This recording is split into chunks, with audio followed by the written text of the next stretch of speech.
ఒక పని స్టార్ట్ చేసినప్పుడు ఉన్న ఎగ్జైట్మెంట్ లాస్ట్ వరకు ఉండటం లేదా? ఇలాంటి కన్ఫ్యూజన్తో అర్జున్ అడిగిన క్వశ్చన్కి ఆన్సర్గా శ్రీకృష్ణుడు చెప్పిన సమాధానమే ఈ శ్లోకం. శ్రీ భగవానువాచ మయ్యా వేశ్యమనో ఏ మాం నిత్యయుక్త ఉపాసతే శ్రద్ధయా పరయోపేతాః తే మే యుక్తతమామతాః. దీని మీనింగ్ ఏంటంటే, లైఫ్లో ఏం సాధించాలన్నా కూడా 2 థింగ్స్ చాలా ఇంపార్టెంట్. ఒకటి ఫోకస్, ఇంకొకటి కన్సిస్టెన్సీ. ఫోకస్ అంటే ఏంటో మనందరికీ తెలిసిన విషయమే. కన్సిస్టెన్సీ అంటే ఏంటంటే, చిన్నదైనా పెద్దదైనా ఆపకుండా కంటిన్యూగా చేయడమే కన్సిస్టెన్సీ.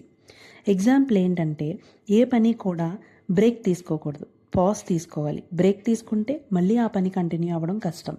పాజ్ తీసుకోవడం అంటే ఆ పనిలోనే ఇంకో యాక్టివిటీ చేయడం అనమాట.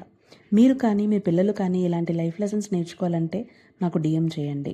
ఇలాంటి ఇంట్రెస్టింగ్ వీడియోస్ కోసం మన యూట్యూబ్ ఛానల్ సబ్స్క్రైబ్ చేసుకోండి. అలానే ఇన్స్టా పేజ్ని కూడా ఫాలో చేసి పెట్టుకోండి.